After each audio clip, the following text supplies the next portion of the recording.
So let's get to our meeting topic tonight, and our keynote speaker tonight. I'm so excited to have Ben Harrison with us tonight because he's considered one of the top experts in strategically using LinkedIn as a very effective way to connect with the right people to help you reach your business goals, or in the case with inventors, it's connecting with the right people to help you license your invention.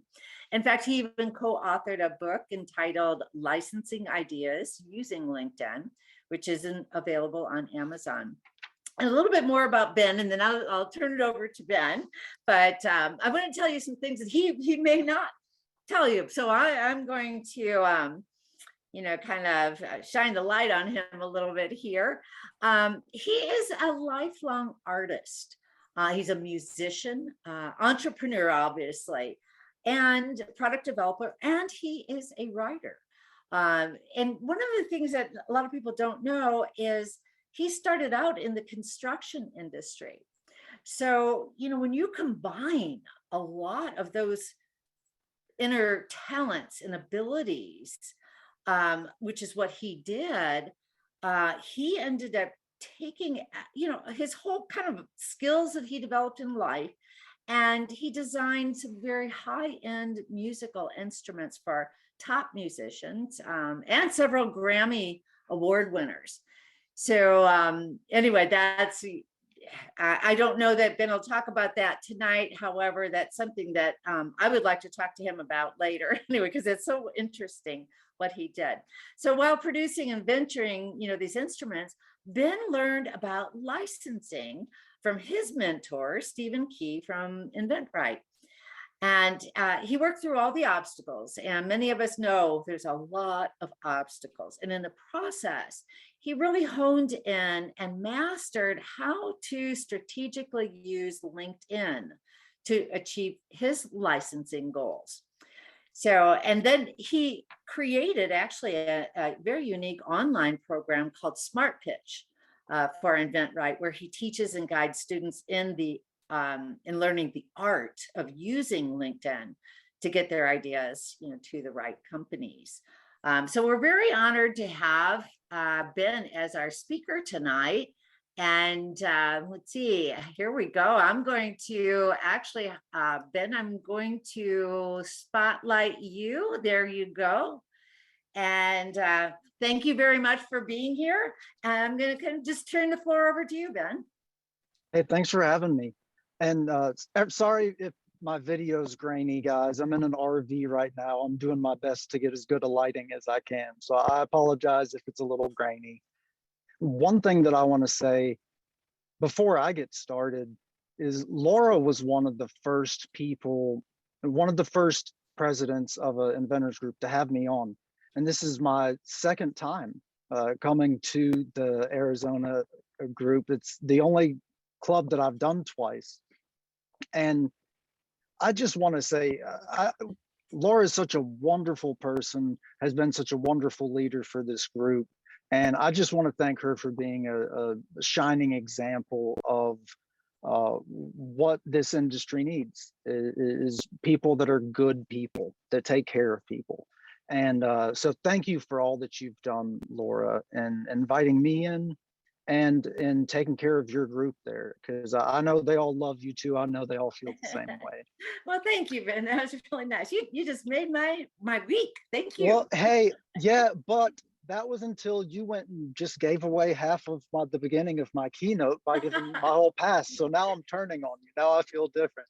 But no, Laura, I wanted to seriously say thank you, because you've been a good friend, and I know everybody has really enjoyed being able to be a part of your life and have you leading this group. Thank you very much. All right. That being said, guys, I'm going to get into this keynote really quick. And right before I do that, I want to let everybody know that I have way too much information tonight. I haven't run through this keynote before. I updated it just for Laura. And so I'm going to go as fast as I can. And I want to try to hit as many things as I can And Laura says she's going to have this up on the website afterwards. Feel free to take screen captures as I'm going through so that you can get all the information. I want to help. I want to bring the pain tonight. And so part of that is having to cover a lot at once. It's impossible for me to give you all the information in an hour, but I'm going to do my best. Okay. So that being said, let me find this keynote really quick. Everybody hear me okay? Everybody see my screen? Thumbs up, Laura? Yes, we Thumbs can up, see thank it. you. All Yes, right. thank you. So here, I'll run through my history very briefly, just because Laura's already done such a amazing job of it. There's my big face. There's some of the, I grew up the son of a contractor. My dad was a contractor, my mom is a designer. And I grew up doing every single aspect of construction, everything from selling real estate to faux finishing, doing cabinets, trim work, actually building houses, you name it. I've been involved in every different aspect of it possible, designed lines of mantles for companies that they still build. Laura's right, also an artist. Did this painting here and came up with the concept. I don't know if everybody can see this tiny QR code in the corner down here, but I came up with this years and years and years ago, where if you go and you scan that QR code, it brings up a time-lapse video of me actually doing the painting. And that's the only way that you can get there, is if you own the painting and you can go to that QR code and scan that. I also built the guitars and in that picture as well as all the paintings, all the cabinets, all that stuff. It's just what I did. And then 2008 hit and the construction industry completely crashed. And I learned internet marketing. I learned search engine optimization and teamed up with a guy, just one other dude on top of a mountain in the middle of nowhere in Tennessee. And I developed a website for him. I did all the search engine optimization, all the digital marketing. I did videos. We did everything that we could to get this small business off the ground. And I had to do everything. You guys know how bootstrapping is. Like you are in charge of doing every single aspect of it. But in the process of that, I learned how to reach out to different companies and how to leverage relationships that we had to be able to do giveaways and JVs with different companies that would get us more leverage and get us more exposure, and was able to partner with top companies that had top company level exposure on their fan pages. You know, 3/4 of them, 1 million people on a fan page. We're doing a giveaway, me and some a guy that's a Polish immigrant that lives on top of a mountain. I learned how to leverage everything digitally to the point where we were all over the place, and even winning best in show at the Summer NAMM show, which I don't know if you're familiar with the music industry at all. NAMM that's the show. It doesn't get any bigger than that. Summer NAMM's in Nashville, and Winter NAMM is in LA. But I was able to get us out there by leveraging social media. And then I also started learning how to build guitars. And in the process of that, developed a couple different guitar lines. And this is one, the Rivsky Cougar is a guitar line that I developed. I'm so proud of it. It was designed with the thought of studio musicians being able to bring one instrument with them instead of a whole bunch of them. And I designed the electrical wiring in it, and the way that the pickups and all the knobs work is that you can get any sound out of this guitar and every sound in between. And it's just one guitar with fewer knobs on it than a normal electric guitar would even have. And so I was able to learn how to develop products that were visually stunning, and also that would deliver in the electronics. And we'd get upwards of $7,500 for some instruments. And in the same time, I formed friendships, and using soft skills, which we'll talk about a little bit, was able to have partnerships with some of the top musicians in the world. And I learned people. I learned, I grew that skill in that process, because everybody's always needing stuff from them. And it's, how do you be the person that's bringing value to someone that's used to everyone always just taking value from them?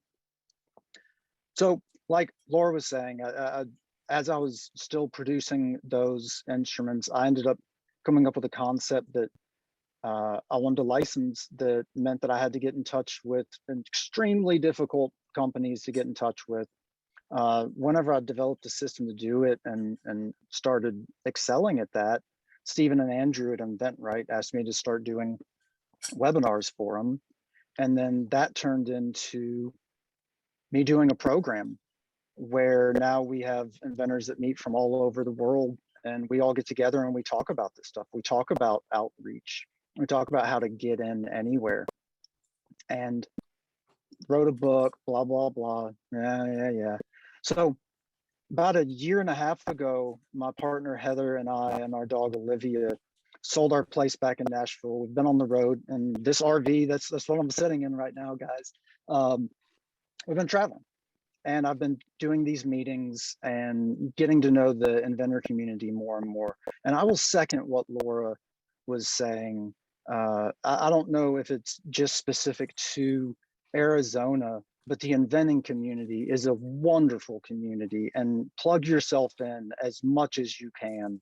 I've never met such a wonderful group of people that just want to give back, and just want to, help each other out if they can, because we've all gone through the same struggles, and there are very few people that can empathize with that. So lean on your community. That's the thing that I've learned on the road here, is the community's become my family.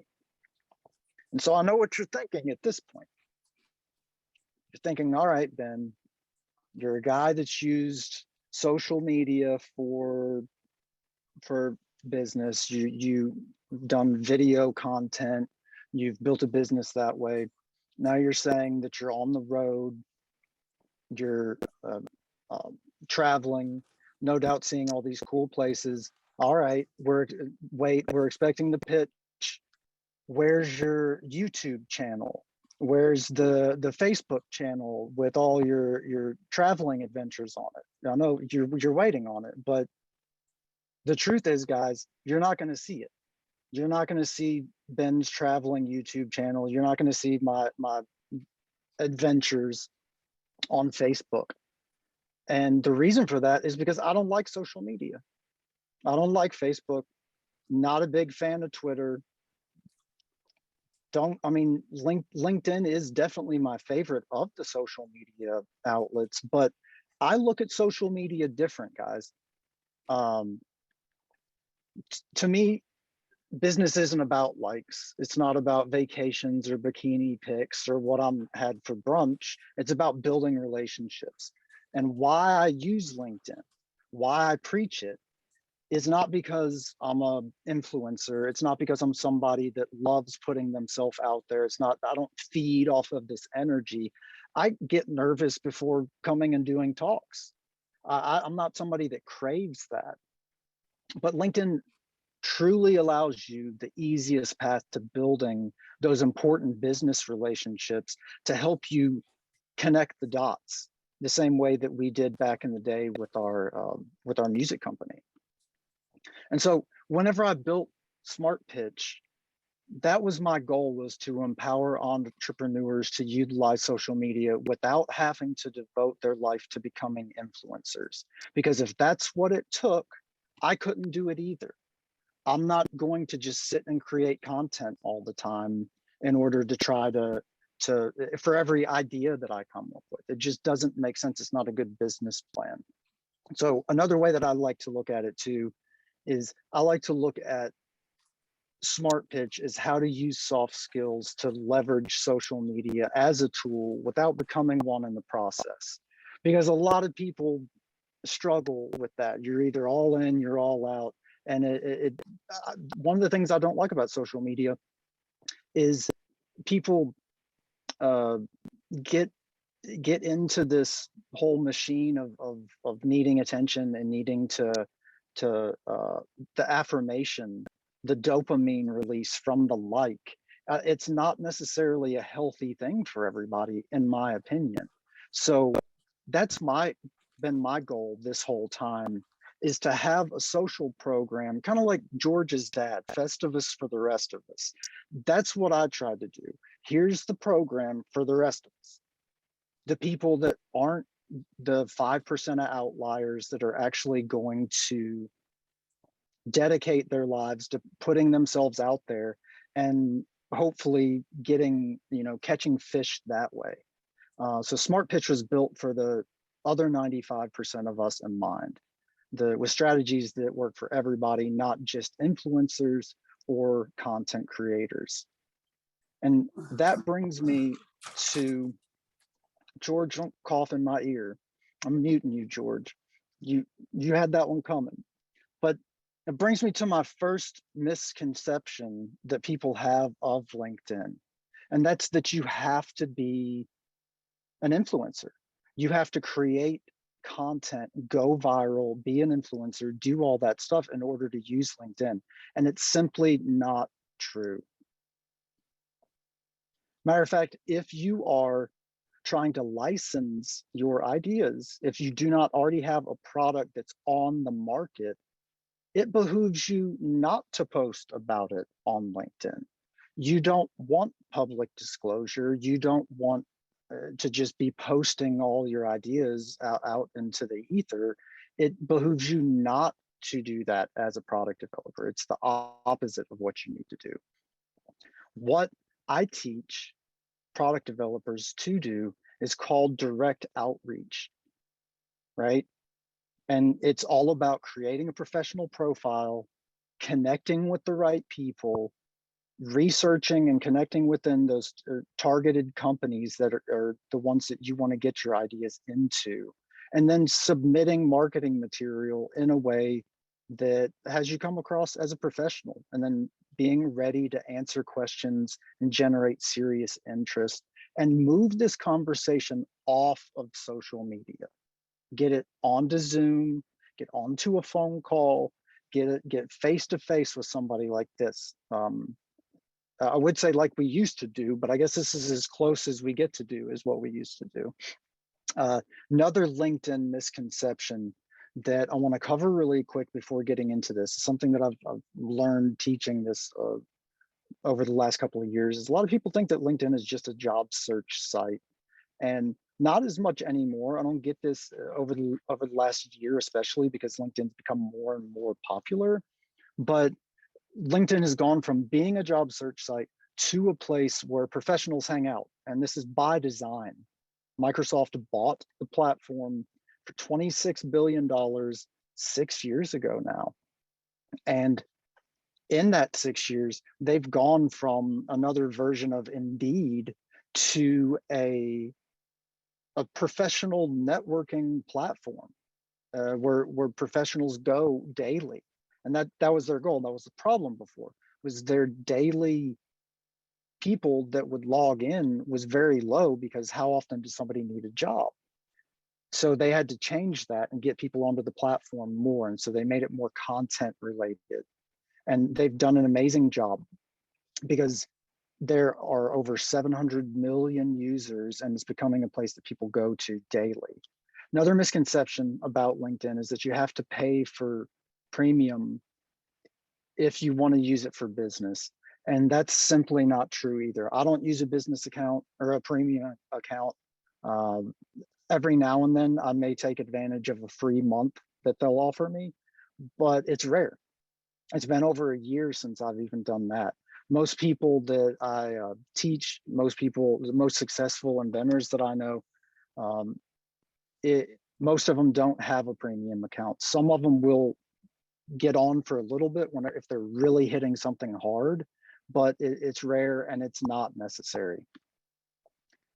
Another misconception that you hear is that direct outreach is dead. And whenever I hear this, I understand, because there's so much bad spam out there. Inboxes are just crammed with horrible spam and loads of it. And so people have given up on direct outreach on LinkedIn. They have really adapted this view that you have to create content if you're going to use the platform, but it's not true. And people aren't reaching out the right way if they're not getting results. Here's tons of examples, not just me, other people too, getting responses back from people on LinkedIn. Here's Saturday, I believe, voice memo that was answered, or I'm sorry, there's one over here that's in not even the same minute, like not even a minute went by and then someone got an answer. This is what I see all day, every day, guys. People are still getting in right and left, not just LinkedIn, Twitter, other social media platforms as well.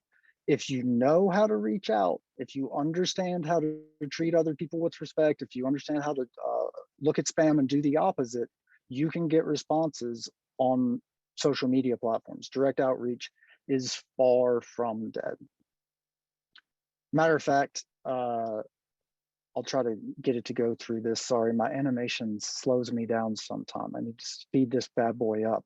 But if you break down how much time someone is spending on not only their LinkedIn account, but their strategy, how much discovery they're doing on people whenever they're studying who it is that's the right connection for them in the first place. The more time that people spend on it, the more time they, if they do participate on the platform, if they do a lot of discovery on their the people that they are going to be reaching out to, their response rates go sky high, shockingly high.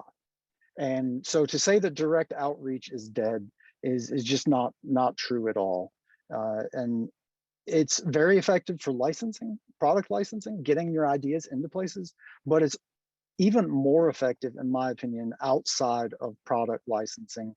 I've had students use these strategies, these same techniques, to do everything from generating more sales, like a job that requires them to reach out to buyers, whatever.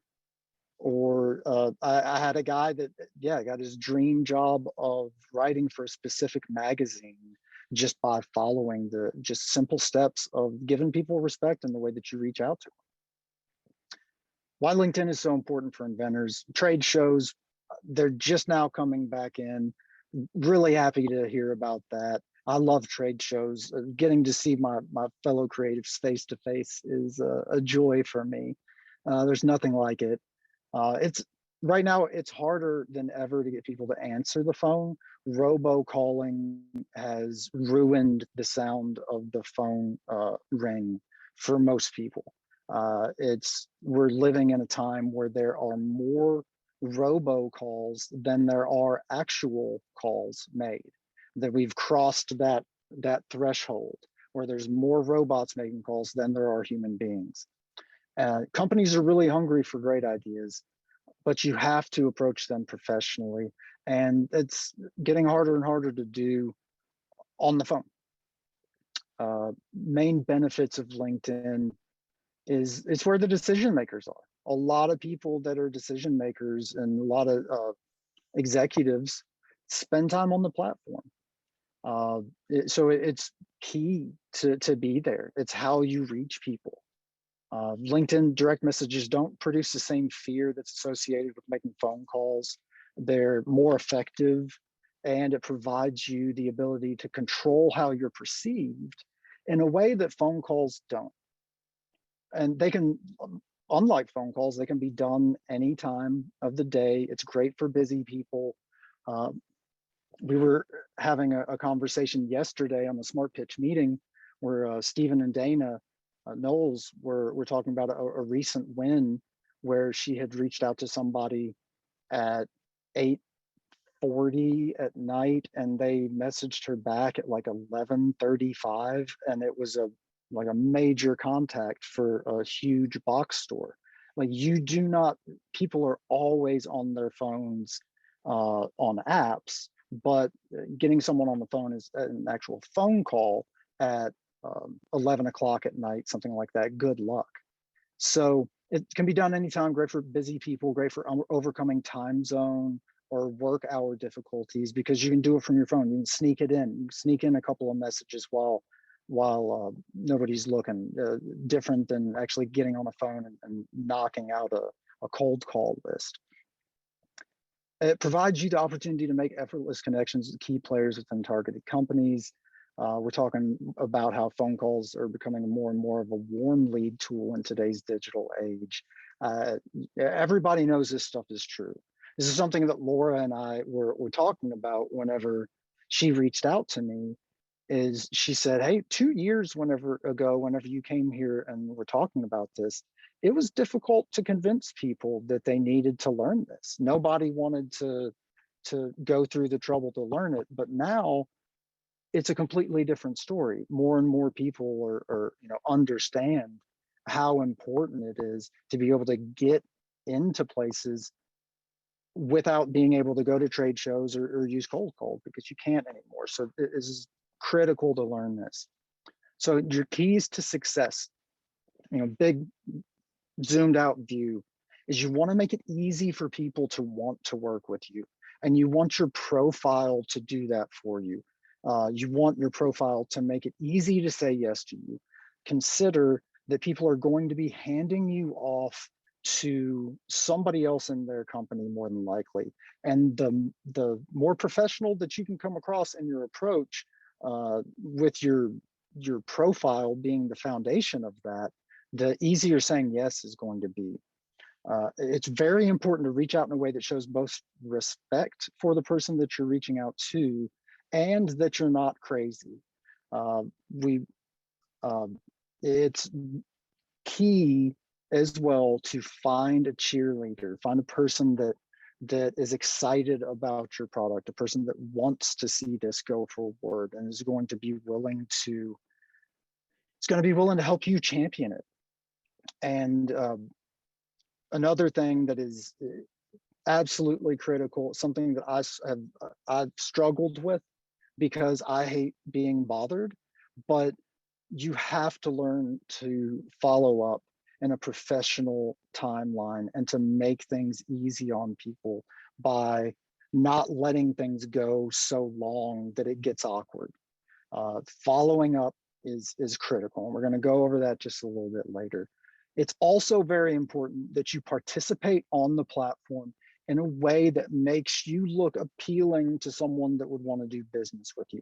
I'm not saying that you have to post content. I'm not saying you have to create content, but you can participate by liking and commenting or sharing, but mainly just liking and commenting people's stuff. That's all you have to do in order to come across in a positive way and give people those signals that that's who it is that they're going to be working with. You don't have to put yourself out there in a way where you're actually the one creating content in order to achieve that.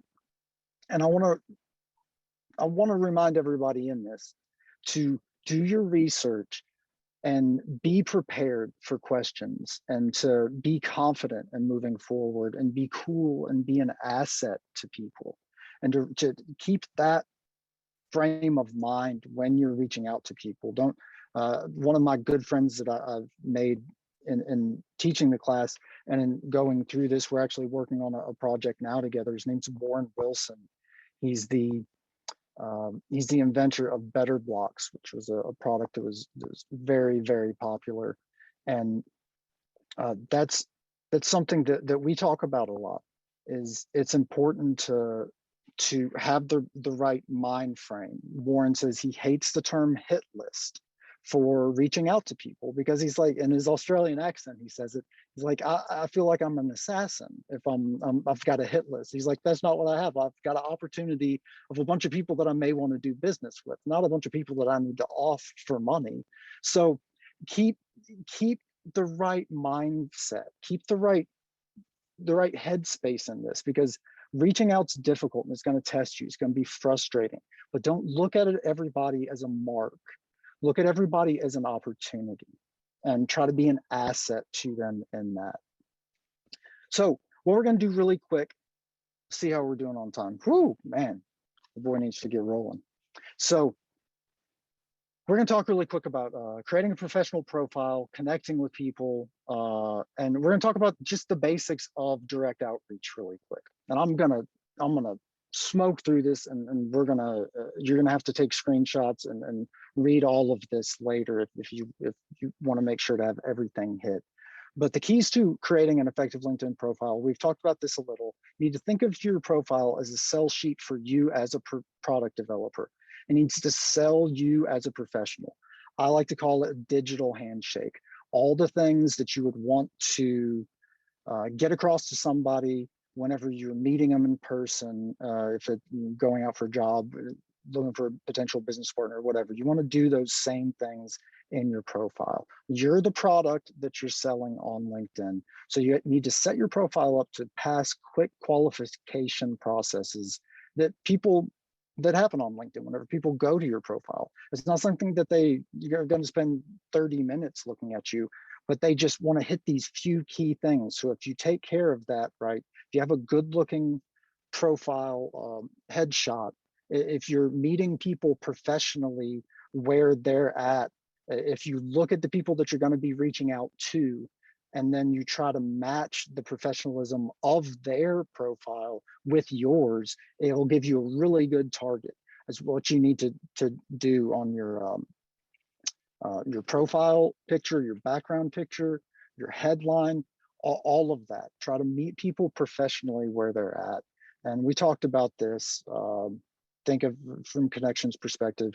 I like to create a mini narrative in the summary area that doesn't describe your work experience, but describes you as a product developer. Talk about your journey and how you're an engineer who's also a hairstylist, but loves collecting unicorns or whatever, and you're a product developer. Like, what makes you you? That stands out, it jumps off of the page versus just looking like a static digital resume. So if you guys are just starting out, you want to build initial key connections, preferably people that have a lot of connections. You do searches for Lions, which stands for LinkedIn Open Networkers, or do a search for No IDK, which means no I don't knows, which is a option whenever you reach out to somebody, they can say that they don't know you. And that's actually a knock on your account, especially when you're starting to send people connection requests.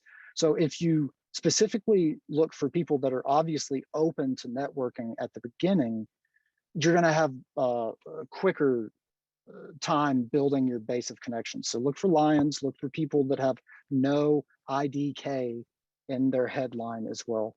And look for product developers and inventors that are local to you.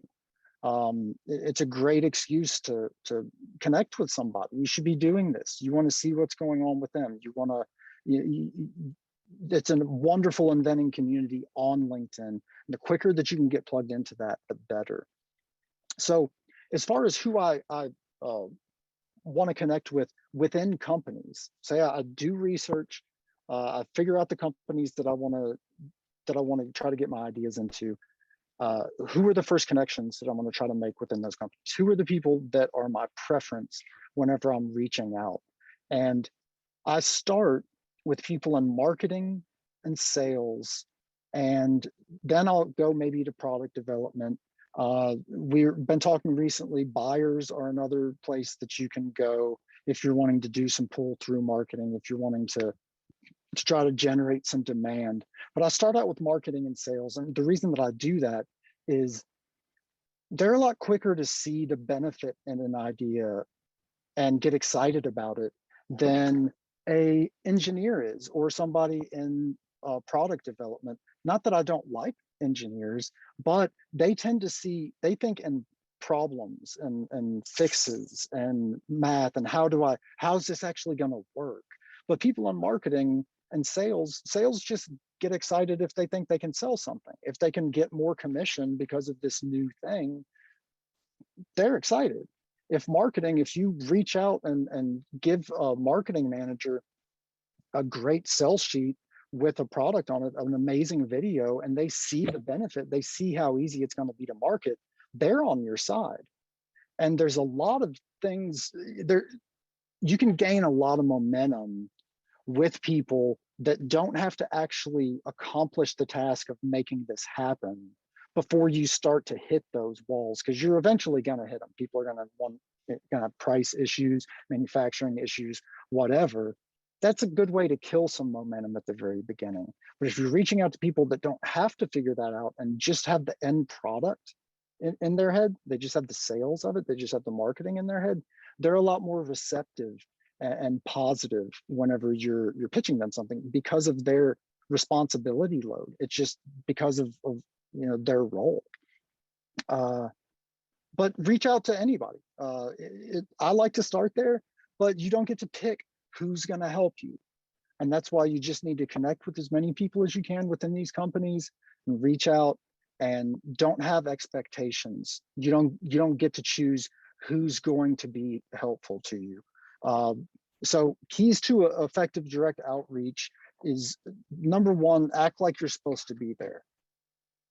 You're not there to peacock, and you're not there to show people how smart you are, how amazing you are. Act like you're supposed to be there. You don't have to convince them how smart you are. You're just asking them a question. And I like to call it consensual submissions. Don't send over your marketing material or any real specific material about your product in the first message. Make sure to give them the respect of asking their permission. Who is it that's supposed to get this? Ask them their process. Disarm. Don't disarm people in that way by not going at it the same way that everybody else is. Give them the respect of saying, yes, send it. And you're going to have a lot better response than if you just send it anyway. If you just send it anyway, it looks like spam. So remember that sparking engagement is the key. The first response is the hardest response. So make it really easy make your message really easy for people to respond to. Don't ask anything or connections that requires too much time, because it's an unrealistic ask. Another thing that I'll say is pay close attention. Look at the spam that you get in your inbox. Everybody hates it, but we're all getting spammed the same way. We're all getting spammed by the same people. And so if you study that spam and then you try to do the exact opposite of whatever that spam is, you will stand out in those inboxes. And another thing is test and find your champion, but we already talked about that just a little bit. Sorry, we're fostering a gigantic Great Pyrenees St. Bernard mix. He's barking in the background, plus Heather's fussing at him too. So I apologize for the noise in the background, but life just is what it is right now. So as far as okay. Sorry, Olivia has to go to the bathroom right now, apparently, everybody. She's pawing at the door, so she's got to go. So this is what everybody wants to know. Everybody wants to know the script. That's what's important. I know everybody wants to get to that. I should just have led with it.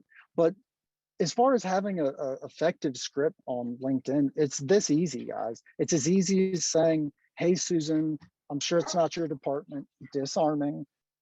But do you know who at this company takes care of open innovation submissions? That's it. That's the magic. I mean, how easy is that, guys? If you've set your account up right, if you've participated on the platform in a positive way, and you send out a message this quick and easy, you get responses. Messages that are short and specific and ask a reasonable question like this are infinitely more likely to spark engagement and get a response than long-winded rants are. Here are a couple more scripts that are available in licensing ideas using LinkedIn. Take a screenshot use these guys. It's the exact same thing that I use whenever I'm reaching out to people. Nothing's different. Screenshot it, use it. This is something that you want to avoid. I love this. I've used this for so long, guys. Don't be Captain Friction. I received this message, and look at all this different friction that this guy has in this message. 18-minute video that he wants me to click on an external link to get to and enter this password, and then another link to an infographic, and then for me to send him a short summary of my reaction. Come on. Of course this isn't going to happen. Like my mother could send me this message and ask all of that of me, and I'd have to message her back and be like, Rose, you know I love you, but there's just, you don't expect this of me. But complete strangers will send it. So novel responses, this is another thing, guys. Don't send long messages. It's not going to turn out good for you. Another huge question that I get, should I have 2 LinkedIn profiles? Should I have a LinkedIn profile as a product developer and then also for my normal job? Answer is no. It's against LinkedIn's policy. And I think the reason why a lot of people ask this is because they think that they're going to be going with this content creation method, and they think they're going to be having to put themselves out there. And they're like, if my day job, if they see me out here schlocking my back scratcher, what they're going to wonder what's going on with me. But the truth is so much of this happens back behind the scenes that it's not really anything that you need to be worried about. And it's important to have product developer somewhere in your headline, because whenever people are going to qualify you, whenever you reach out to them about open innovation, about product development, for them to see at least product developers somewhere in your headline, makes your messaging consistent. It makes it easy in their head. Like, okay, this guy's this, okay, we're going to move on. So no need in living 2 like dual digital lives. No need in having 2 accounts. Just put it all in one account. It's okay to be an engineer / product developer. It's okay to be a teacher / product developer. I love using this example. This is the truth. This was a student. He was involved in narco-terrorist special forces in Afghanistan and throughout Latin America. And he can combine that he's a contractor for the US State Department and a product developer. So, you know, if you're a real estate agent and you're worried about your Remax broker getting upset, it like right here, guys, we got a narco special forces guy. The government didn't get mad at him. So it's not a big deal to be a / person, is what it's called. Product developer / whatever. Don't think of it as a bad thing. Something else that I want to point out is reaching out on other social media platforms is something that is become popular, especially on Facebook fan pages or on Twitter, because you have social media managers running these pages. It's their job to respond. But what you want to make sure and do over here on the left, where our positive green check mark is make sure that they give you the name of somebody or an email that actually contains somebody's name, rather than blowing you off with this info at response. It's great to reach out to people on social media platforms, any social media platform, but make sure it's their job to respond. But that also means it's their job to blow you off. It's their job to filter people. It's their job to gatekeep, the same as a phone gatekeeper would. So make sure that you can thank them for their time. If they give you the @info or info @ if they give you that type of email address, thank them for their time, but don't depend on that actually being something that ever gets responded to. Make sure that you get somebody's email address whenever you're doing this. Another thing that we're dealing with a lot right now is custom connection request notes. And what this is, guys, is whenever you're going to connect with someone, you have the ability to send them a 300 max character note in that connection request. And whereas this can be a great thing if you have something to actually say to someone in order to get their attention. But the problem is that people get lazy and everybody wants to use this feature as a way to just spam. And that's what they do. And everybody, I'm sure you get these from people all the time where it's custom connection request with a note that is them trying to sell their product to you. Don't do that. It's not going to work. If you insist on sending custom connection notes, which that's not a bad thing to do, make sure to have it not include an ask or be very hard selling. You can say, hey, I'm a product developer, I'd love to connect. That's not a problem in a custom connection note, but just know that whenever they accept that note, that is now a part of your direct message thread. Whenever they go to their messages, that message is now moved to the direct message thread. So if you go to message them again, that initial message is above the message that you send them once they are your connection. So don't spam in these. People can't stand it that it's used for spam so much. It's a really good way to have somebody click that they don't know you if you're trying to ask a lot of them or spam them in a custom connection request note. Just don't do it. You can use it with disarming scripts, or if you're like trying to gauge interest quickly on a project and you're reaching out to someone and saying, hey, look, I want to gauge interest on this. That's not as much of a hard sell. That's not you trying to sell your product. So do everybody a favor and stop sending spammy outreach, or never start in the custom connection request note. Another thing, George Burkhart, somebody who's got a whole lot of experience in pull-through marketing, successfully did it years and years ago. It's a powerful thing, guys. It's something else that you can do using LinkedIn, is get easy interest from people that aren't having to actually manufacture or pull this off, and then use that as leverage whenever you're going to the people. Their customer has already said that they want this product. It's a whole different ball game whenever you're reaching out to somebody and their customer has already said, yes, we would like to sell this. And this is getting easier because of online shopping.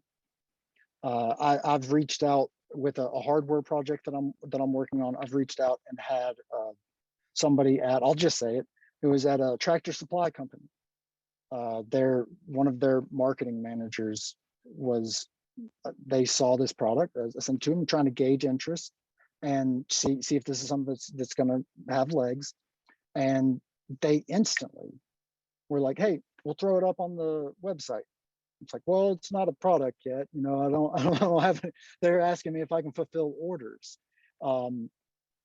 It's easy because throwing something up on a website isn't shelf space. It's not moving something else around in order to get you in. So don't sleep on the pull through marketing method using LinkedIn. It's really easy to get in touch with buyers, or they're not always called buyers, everybody. If you're on LinkedIn trying to do a search for buyers, say in the hardware industry, they're called online merchants. So make sure that you're finding the right keyword terms for your industry. But if you can leverage pull through marketing, super powerful. Sending audio messages, another huge thing that everybody's still sleeping on, guys. You can send audio messages using iOS devices or Android devices, anything mobile, you can send an audio message on. They feel so much more personal. They're obviously not spam. They're obviously not cut and paste. Doesn't take that long to do, but you can send the same script that you would send in a DM, just reading that script into your phone use somebody's name in it, you're saying their name. These are so powerful. Do not sleep on it. People are getting in right and left with audio messages. They're simple to do. I've received them from students just as a way that we like keep in touch with each other at this point, other people in the inventing community. And I'll tell you guys, whenever you hear somebody else's voice say something to you versus just reading it in a message, it's a lot more powerful. So this is a huge advantage. And still, I've been talking about this for well over a year. It's still so rare that you will more than likely be the first audio message that someone receives. And the novelty of it demands for them to listen to it. They don't even know what it is. There's a play button in my DM box. What's going on? So awesome tool. Another thing I want to bring up to everyone, staying organized and following up in this process. You're going to be sending out messages to people, and you're going to be getting messages back, and you're going to be generating interest. You need to keep doing it. Don't, first time somebody bats an eye or smiles at you, don't think, okay, it's in the bag, I don't need to reach out anymore. It's time to continue staying on top of it, but you got to stay organized. You are going to have more going on than you can keep straight in your head. I don't care who you are. That's the goal here, is to have enough going on to pull this through. And that's going to take multiple things going on at once. So it's critical that you stay organized and that you follow up and that you don't let those things go too long, because the longer that it goes, the easier it is to create more excuses for yourself. And then it's just another day that you would have gone to the gym if you didn't have to shampoo your hair or whatever it is. Like, it's not a good thing. And so what I've learned is, I struggle with this, but I am using a free Google plugin at this point for Gmail called Mixmax, that another member of Smart Pitch community, a student, turned me on to, and I absolutely love it. And if you have a Gmail email address, try Mixmax out. There's a lot of ways of keeping and all your customer management, whatever. There's a lot of those different programs out there, and I've looked into them, but there's a lot of front end work that goes into learning how to use the program, and I just get frustrated. But with this is a plugin for free, works with your Gmail. It you can schedule follow-up reminders. So as you're emailing someone, you can set up a reminder that will remind you in 2 weeks that you need to reach back out to that person. It will also supplies you with tools where you can see if someone has viewed your email, if they've opened it, if they have clicked on a link. And it even has an awesome plugin where at the bottom in your signature, you can have times that you're available for them to schedule a meeting with you through Zoom. And it all works through this free plugin that is incredible, guys. I love it. I would highly recommend looking into it. I can't afford a secretary. I'd love to have one. This is my answer to that. It's the next best thing. Talking about following up, first off, get Mixmax, because it's going to help you actually remember to do this. But then if you're following up post product submission, use a script like this, 10 to 14 days post submission. Give people time to do what they need to do, but keep in contact. 2 weeks, unless they've told you, just you've asked them, hey, how long is this next step going to take? And they tell you otherwise, hey, it's going to be a month, reach out then, whatever. Keep on a 2-week follow-up plan. And it doesn't have to be, earth shattering, but you just need a point of contact. Same if you get initial interest, but then you get ghosted. Here's another script that you guys can use for an instance like that. 10 to 14 day response time. Check back in post interest from a company. Another tool that we're almost done. I know I'm over, but I'm rushing. Another awesome tool, if you guys do not want to pay for LinkedIn, is recruitmentgeek.com. If you go to this website and do LinkedIn searches from that website in the search field up here where it says DeWalt Marketing Manager, do a search like that, and it will bring up all the LinkedIn results that you need. So that's one of the things that LinkedIn will charge for, is eventually if you're doing a ton of searching, they will start to bottleneck your search results. They will start not giving you as many results as they used to until the month is over. And they're going to start pounding you, trying to get you to pay their premium. But all you have to do at that point is go over to Recruitment Geek, or just have a habit of doing this anyway and never getting to that limit, and just do your searching in there. If you're going to be pounding the pavement, shaking bushes for a minute, and you know you're going to do a ton of searching, search within Recruitment Geek and you'll never reach your limits. I already talked about the community stuff, guys. LinkedIn Inventor community is amazing. Lean on that community. There's my big face again. We're going to stop the screen share. I'm 10 minutes late. I'm sorry. I see, oh my goodness, Mike. No, Mike, what are you doing? no, Sorry. Ben, Just we're offer me- fine on time, just so you know, there's no hard stop for us at all. Okay, cool. Yeah, yeah, Cool. we can go as long as you want to go. So, hey, I'm happy to do a Q&A if everybody wants to do a Q&A. I'm happy to I'm happy to go take Olivia out again. Whatever you guys want to do. Anybody, just give me a request, and I'm game. Yeah, well, you know, one of the things that I was thinking as I was talking with you, because I had that question about, you know, your profile, if you should have two profiles or one profile on LinkedIn. And you certainly cleared that up, you know, for me. I think in the beginning, you know, several years ago, I did have two profiles and it was a nightmare. It was. So I don't know if anyone else, you know, has experienced that nightmare before, but thank you for bringing that up. I see Mike Van Horst is in here, and he had the same problem. He had 4 girlfriends at one time, and he couldn't do that either. Here we go. You know, Good to see you, Mike. Good to see you. how you doing, buddy? Had to jump in when I heard you were going to be on here. You know, I can't pass it up. That's awesome, man. Good to see your face. Sorry to interrupt everybody. I'm just really happy to see my good friend Mike. I love seeing you in that rolling house that you're in. I love it. Thanks, man. I still need pictures of your new one. You keep putting me off. I kind of get a little view of it now at this point. Yeah, let's hook up. Oh man, Mike does amazing work, guys. You should have seen his old place. But sorry, Laura, I don't mean to derail us. Oh, no, we that's have some okay. questions. Yeah, we do. Greg has a question. Does your book have all of this updated info, such as the audio text message or the audio I message? believe it. Yeah, I believe it does. Yeah. Okay. Because that actually, that was very interesting about the audio messages. And while you were talking, I checked my LinkedIn and I actually had a video message from somebody, and I've never had that Sorry, before. 1 second. Really? You can do video. Sorry. It's okay. Oh, isn't she beautiful? There we go.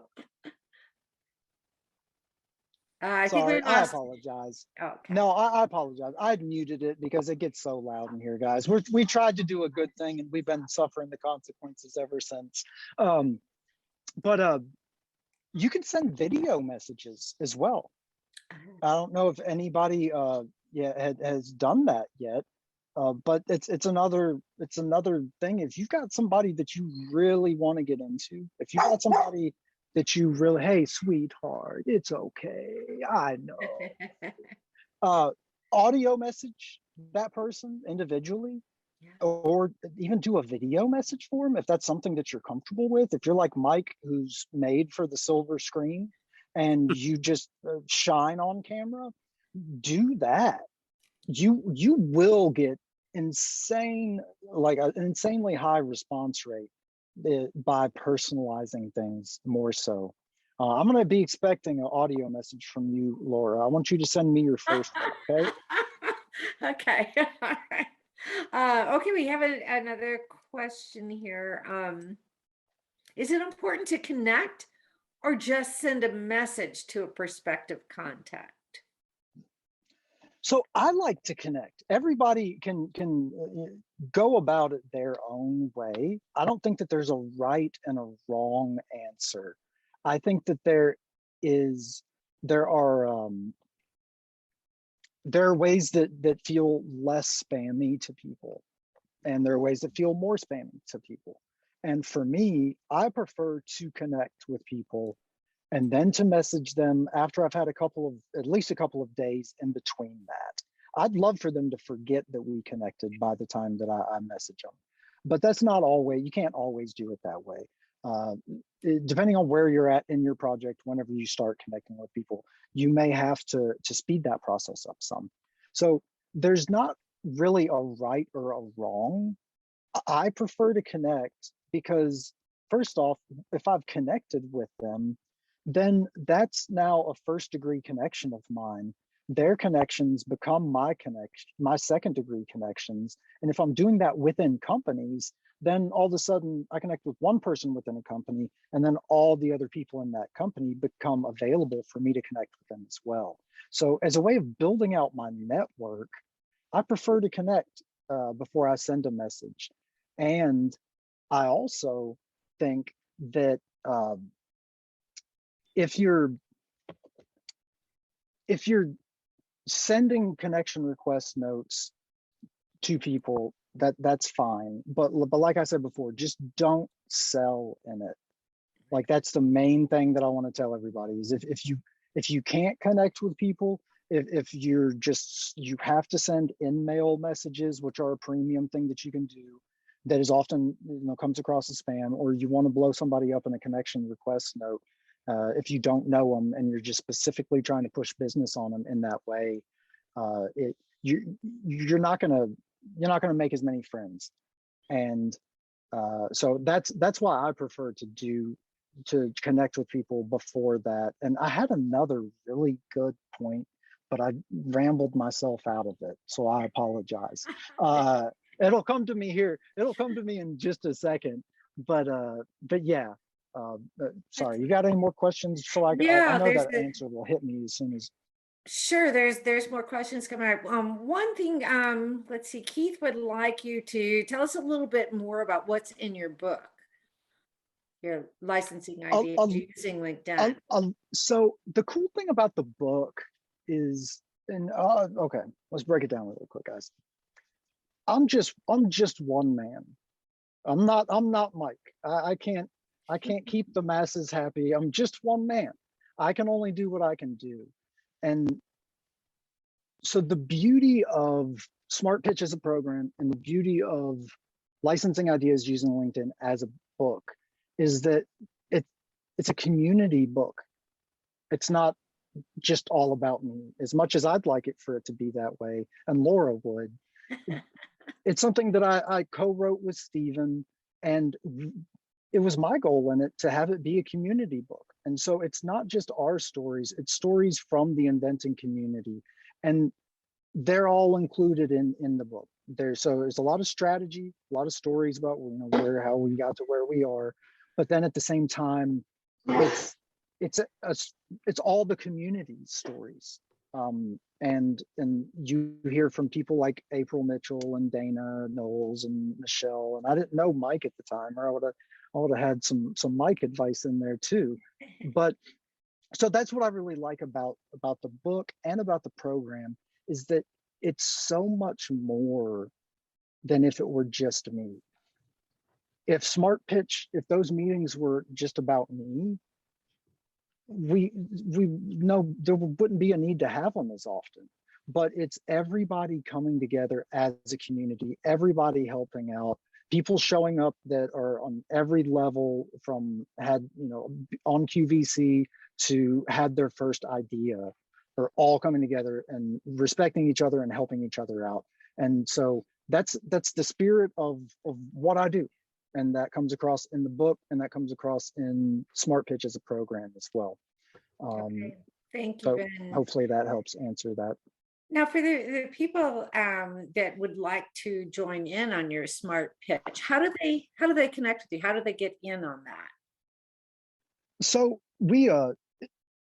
it's something that I've offered, the InventRight offers, and they just had a complete overhaul of their website and complete overhaul of a lot of different things that they're doing.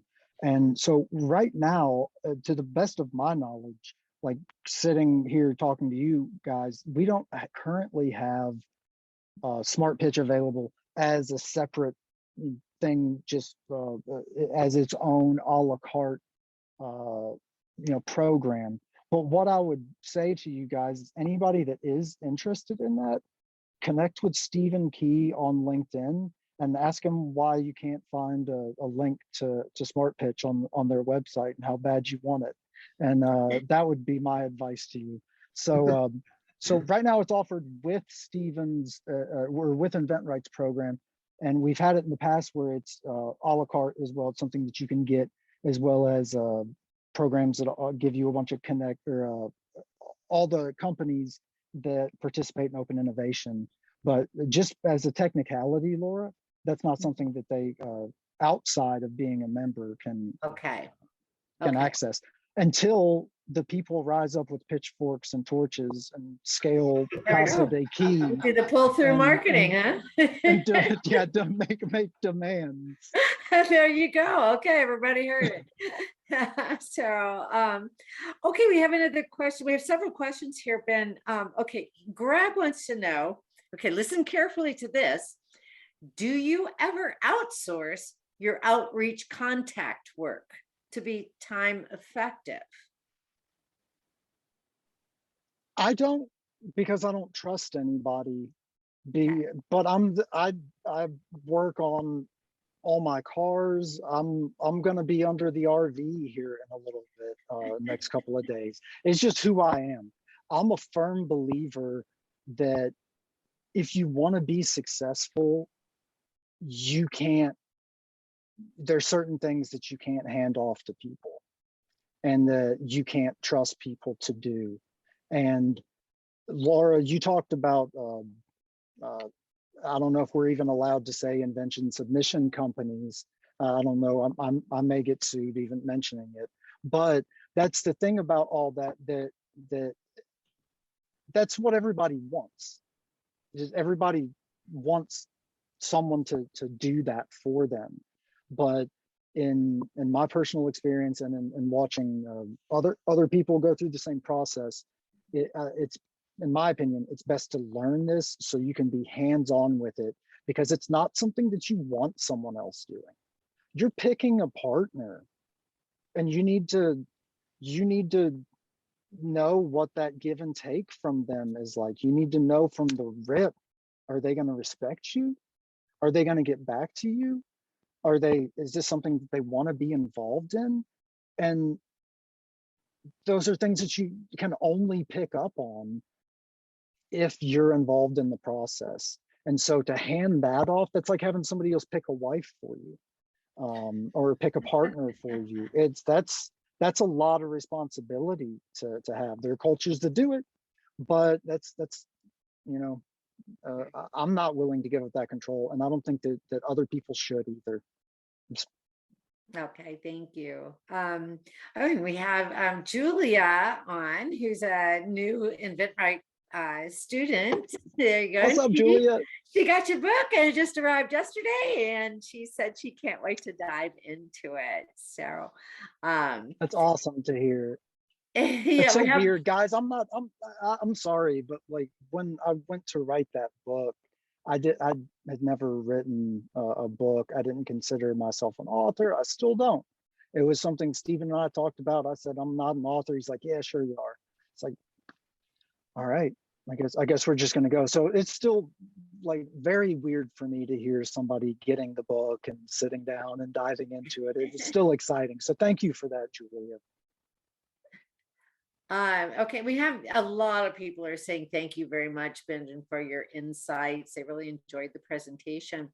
Here's an interesting question though too, before we wrap up here. This is from Greg.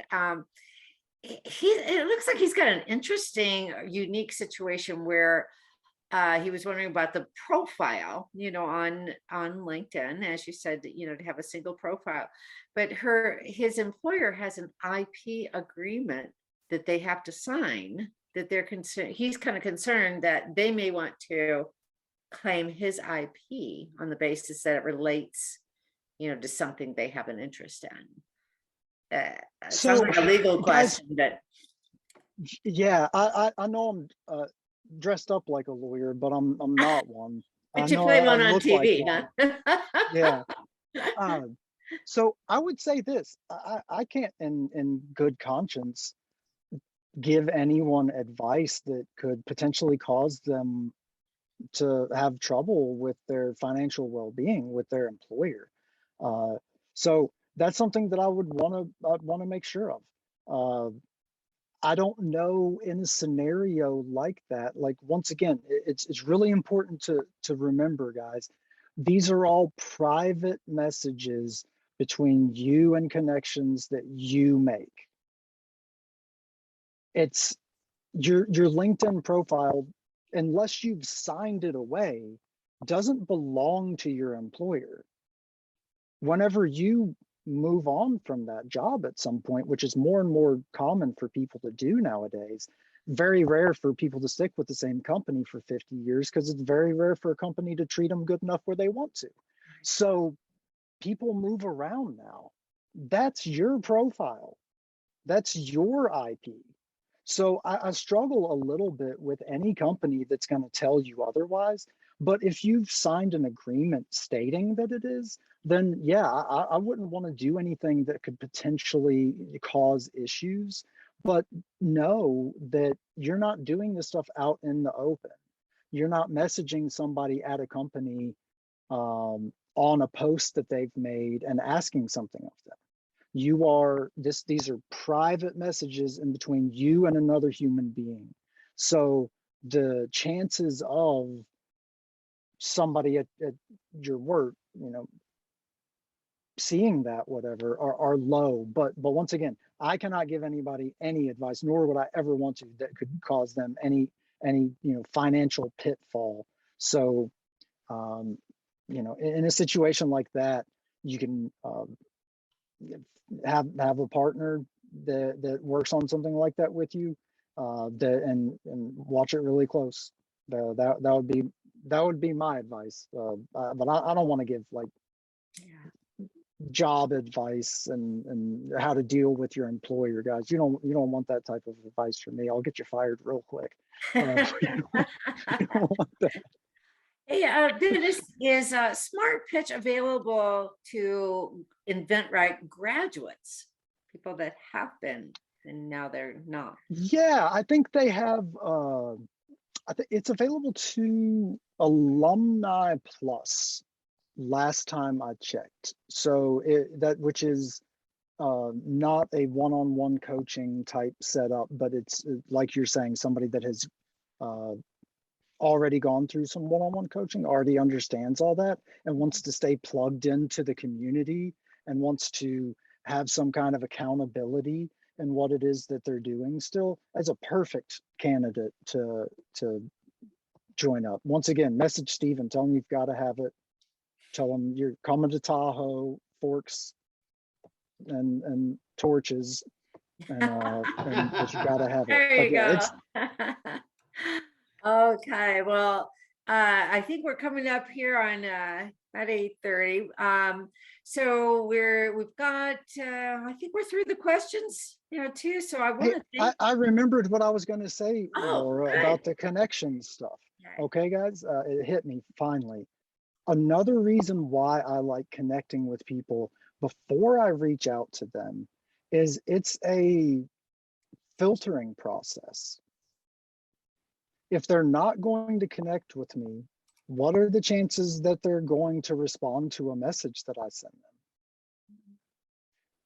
them? And it's not a mean or hateful or harmful or whatever thing. I'm not trying to be, I'm not trying to exclude anybody, but in my process, I just click connect. You connect with me, cool. You don't, whatever. But that's why I've gone about it that way up until now. And reserve the right to change my mind and to pivot. But I like connecting for that reason, because if I've got to write you a sonnet in order to you even to connect with me in the first place, what are the chances that you're going to be dying to help me out? What are the chances that you're going to be really quick to become, you know, a cheerleader for me and love this? To me, it's a filtering process. So you're welcome to do it however you want, but that's why I look at it that way, is for that first reason and the reason that I remembered 30 minutes later. So sorry, Laura, I didn't mean to go off on yet No, another rant, but that's I great. wanted to. It's great. Thank you. And I see Olivia is sleeping peacefully behind you Oh there. man, she's out of it. She is out of it. She is beautiful. Thank you. Well, Ben, thank you so much. This has just been Absolutely. very, very informative, very insightful. And I think, you know, some of the things that we picked up are, you know, some subtle, you know, a lot of people, as you say, they kind of go in this big barrage, using LinkedIn almost as an advertising platform. But the subtle, soft approach, I think, is what, you know, you're really saying works the best. And Absolutely. And that I want to encourage everybody to, first off, sorry, my birthday was yesterday. My last birthday in my 30s, guys. I turned 39 yesterday. That's why those balloons are still there. But oh, uh, happy birthday. but yeah, thank you. Don't think of LinkedIn as a place that's just for the content creators, because it isn't. Yeah, you don't have to go that route. You can be very, very effective at sniping and picking and choosing your targets. I want to encourage everybody. It's not, trust me, it's not just for the influencers. Well, thank you. Thank you very much, Ben. I think we will go ahead and close this up tonight. And I'll be back in touch with you, Ben. So, you know, this has been extremely valuable. Thank you so very much. And we hope to have you back again soon. And we would love to have you join in on one of our closed meetings one of these days. Hey, as long as Mike shows up, Mike and George, I gotta have both Mike's of been them. with us Both of them before have to too. be there. Yeah. So anyway, we'll be in touch. And everybody, thank you tonight for joining in with us. If you have any more questions about the Inventors Association, you can go to our website. And Olivia's been there at our website. Yeah, she has. She's a regular. She's beautiful. It's www.azinventors.org. And that'll be a wrap for tonight. Thank you all. And have a nice evening, the rest of the evening and the rest of the week. Stay safe out there. Bye, Hey, everybody. thank you so much for having me. See you guys. Bye-bye. Bye.